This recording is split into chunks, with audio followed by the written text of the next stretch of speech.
that, but it's got long covers on.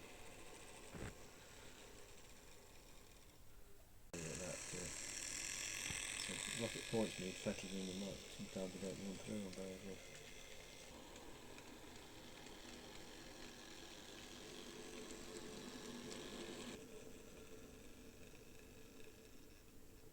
It's been many months since we last saw Paul's layout, so today we're going to have a look at his scenery and see how he's been getting on.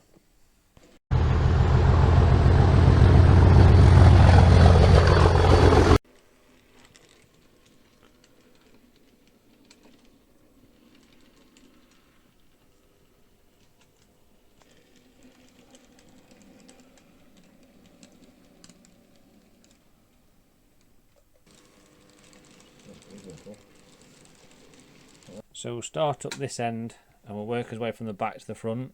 On the back you can see that he's added the different houses and the flats. All the houses are the backman from the backman range. You can see that he's got the scaffold on the house in the rear. And then we move across to a small industrial unit. All the industrial units, bar the last one, are card kits. And then, same as he has with every layout that he does, we've got the welders welding away in the unit. Then on the side, he's added some racking, and you can see that the forklift's busy packing and unpacking that. Then back over this side again, we've got a mixture of kit built and backman buildings and canopies to make the main station canopy, main station drag, with a station frontage, as you can see here.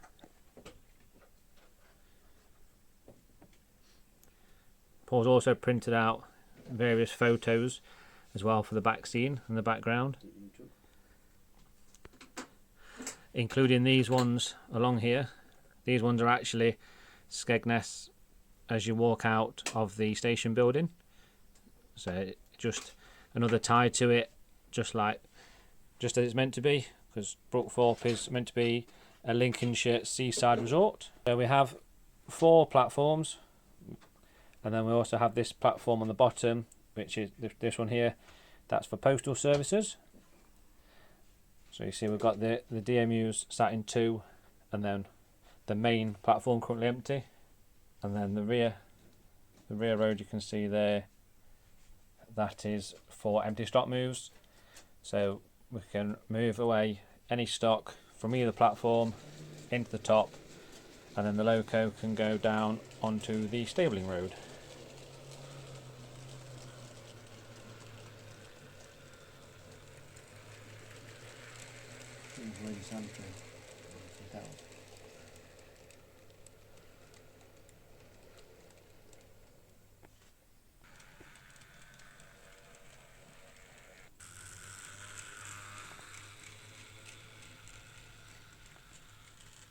So from the end of the platforms, we've got the station throat and the main junction. So with a combination of points, we can run into any of the 4 platforms and then get access to either the loco stabling road here or the fuel line, which is here, which currently has the Class 37 stood at the end and a small refueling facility here. You'll notice there's a few gaps because it's just waiting for CR signals to send the signals. So that's what these gaps are, if you're wondering, in the ballast and stuff. Then we have our signal box, which Paul has repainted. It's a backman signal box, which was pink. It's now been repainted into a more colourful, more nicer blue. It was the Dynamo Market signal box beforehand.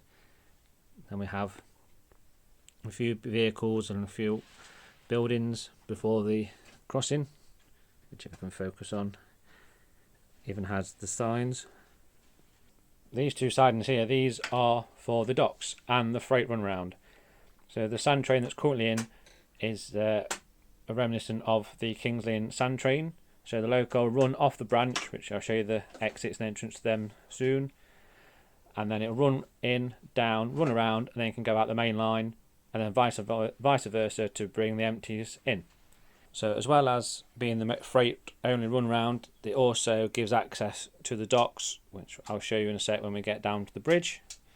And then this will be the dock line as well. So as you can see, we can get 5 to 6 coaches plus a loco in onto the main platforms, or all the platforms, apart from this one here, which is 31 and the DMU are currently stood on.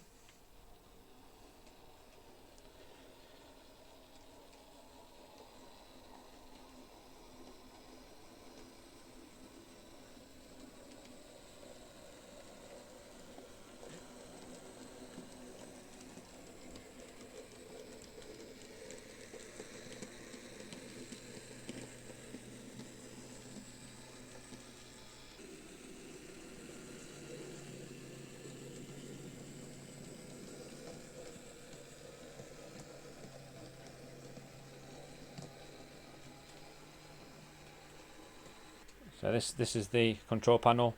It will be on the rear, but Paul's just made it so it can go on the front, so when we're in the garage you can push it right to the back and then still get operation. So you have the first of 2 bridges here. Paul always tries to get 2 bridges on his layouts. Just the first, and then we have the entrance to the docks, which is here. So the docks sidings have been made a lot like Boston, so you have the one line in from the docks on the right, and they'll come in into the sorting sidings. So you'll find that stuff to go into the docks or come from the docks will be laid into these sidings, and then a train can be made up, brought down to here, and then run round and then take it out down the main.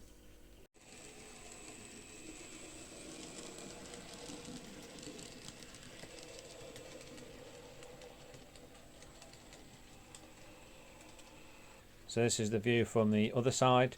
You've got the freight only lines here and the line into the docks and the shunter's cabin where you see the 2 in orange.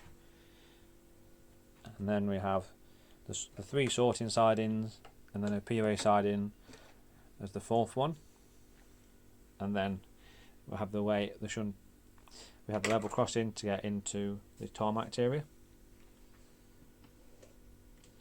Back from the bridge on the back, we have a distribution depot, so we can have anything that is like VJ vans, any form of van, anything for unloading. There's 2 roads for that. It's just an addition, just some more interest, especially exhibition. You've got plenty you can be doing. Then we run on to some garages. You can see there some prefab garages.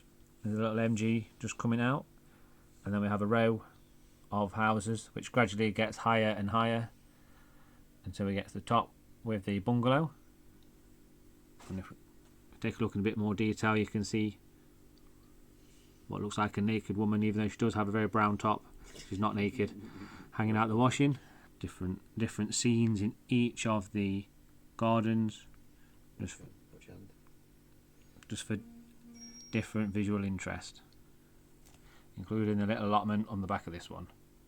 And then from the bungalow we have the second bridge and scenic break with the roadworks going on, digging up the road, and there will also be a speed camera on here at some point as well. So this is the junction for entering and exiting onto the scenic area. So we have the main line at the top, so all trains that need to exit and enter will come onto the main line, and then on the right this is the branch line, so freight will come in, run round and go up the branch, as well as DMU services that will potter up and down there all day. And then if anything wants to exit the Lincolnshire coast and go back to the mainland off to Nottingham, Sheffield, Leicester, places like that, they'll have to take the left hand line. The line on the right, that is for the shunter to bring stuff from the docks up to the exchange sidings and take the empties to be loaded. So this is the sector plate for the yard. You've got the 3 lines in, so as you can see, main line, branch line and docks. Paul's just experimenting with what fits where and what loads and stuff, finding out what runs, what needs a tweak, what needs a run round, and also what fits. You can see You get quite a few, up to 12 roads there, so quite a few trains that will be able to go in, and then the feeder yard main board will go up and over when it show, just to give a bit more security, and also means nothing can fall off and fall to the front of the layout. Boo.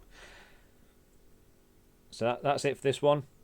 Just a quick whistle stop tour, because the last time we saw this layout it was just baseboard and track, but during the lockdown and over winter Paul's been working ever so hard and he's got, well, we're up to this point here, so hopefully within the next year it should be at a show and you'll get to see it in person. Please like, comment, and I'll see you on the next one. Bye for now.